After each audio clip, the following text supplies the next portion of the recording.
Saudara-saudari yang terkasih, kita jumpa lagi dalam Pelita Hati hari ini, Jumat 15 Juli 2022, hari biasa dalam Pekan Biasa yang ke-15, bertepatan dengan peringatan wajib Santo Bonaventura, seorang uskup dan pujangga gereja.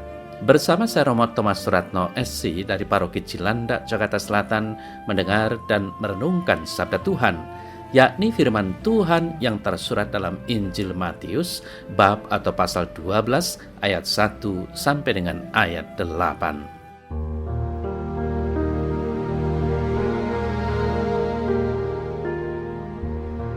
Pada suatu hari Sabat, Yesus dan murid-muridnya berjalan di ladang gandum. Karena lapar, murid-muridnya memetik bulir gandum dan memakannya.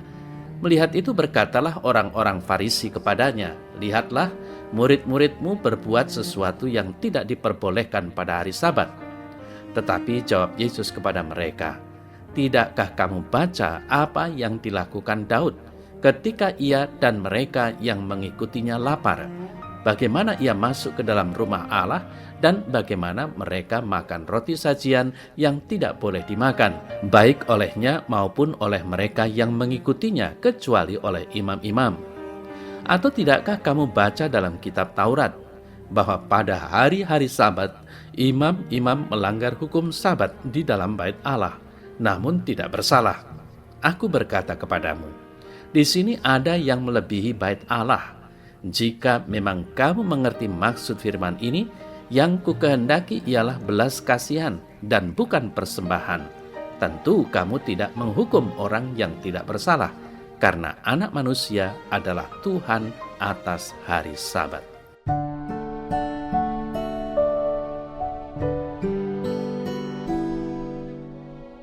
Saudara-saudari yang terkasih, masih sering kita mendengar ungkapan atau komentar yang muncul, hukum itu ibarat pisau, tumpul ke atas tapi tajam ke bawah.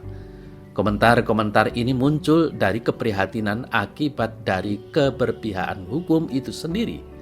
Hukum yang seharusnya tegas dan tepat malah kadang loyo, seakan tidak memiliki kekuatan ketika berhadapan dengan pihak-pihak tertentu. Mengapa demikian? Karena hukum kadang dibuat dan diterapkan lebih didasarkan pada kepentingan dan bukan karena hukum itu sendiri. Saudara-saudari yang terkasih, dalam warta Injil tadi, Yesus mengkritik orang-orang Farisi sehubungan dengan aturan atau hukum Sabat. Yang ditekankan oleh Yesus di sini adalah bahwa segala perbuatan yang perlu dan tindakan belas kasihan itu diperbolehkan pada hari Sabat. Dan ini bertentangan dengan orang-orang Yahudi yang dalam banyak hal diajar untuk tidak melakukannya. Penjelasan Kristus yang sangat teliti terhadap perintah keempat ini menunjukkan bahwa perintah tersebut merupakan ibadah agama yang wajib dilaksanakan terus 1 hari dari 7 hari sebagai hari Sabat yang kudus.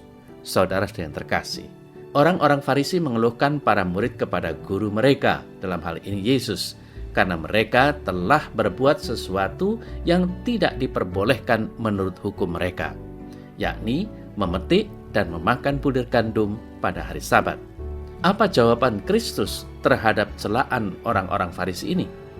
Murid-murid tidak bisa berkata-kata banyak untuk membela diri mereka sendiri, terutama karena orang-orang yang berselisih dengan mereka tampaknya menjalankan perintah untuk menguduskan hari Sabat dengan demikian ketat, sehingga lebih aman untuk mengaku salah saja.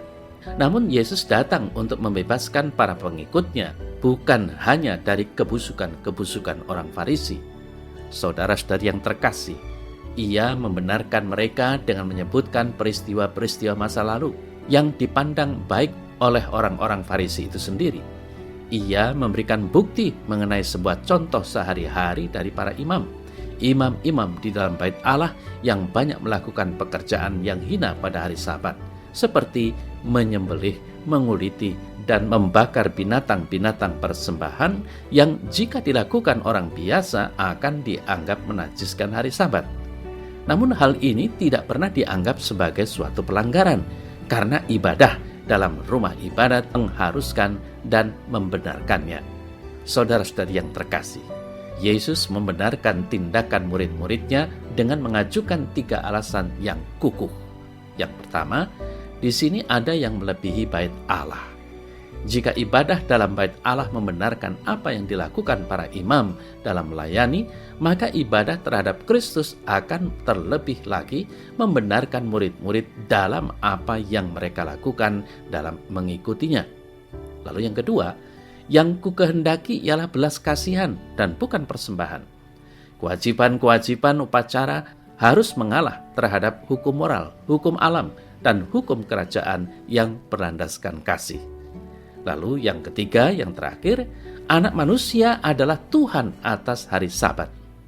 Kristus di sini menetapkan bahwa perbuatan-perbuatan yang memang benar-benar diperlukan dan tidak dibuat-buat boleh dilakukan pada hari Sabat. Penjelasan terhadap hukum ini dengan jelas menunjukkan bahwa hal ini berlaku untuk selamanya. Berbuat baik pada hari Sabat itu boleh. Saudara-saudara yang terkasih, inti dari segalanya adalah kasih dan kebaikan. Hukum hanya akan berarti bila diarahkan untuk kebaikan bersama, bukan untuk kebaikan segelintir orang. Kasih adalah hukum yang universal yang membebaskan. Dalam kasih dan kebaikan, hukum Tuhan sungguh ditegakkan. Mari kita landaskan segala perbuatan kita semata-mata karena kasih dan kebaikan dan bukan karena yang lainnya.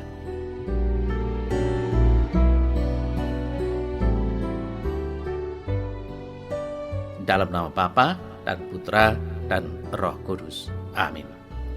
Ya Tuhan Allah, curahkanlah dalam diriku kekuatan yang memampukan aku menjalankan hukum dengan benar, yakni hukum kasih.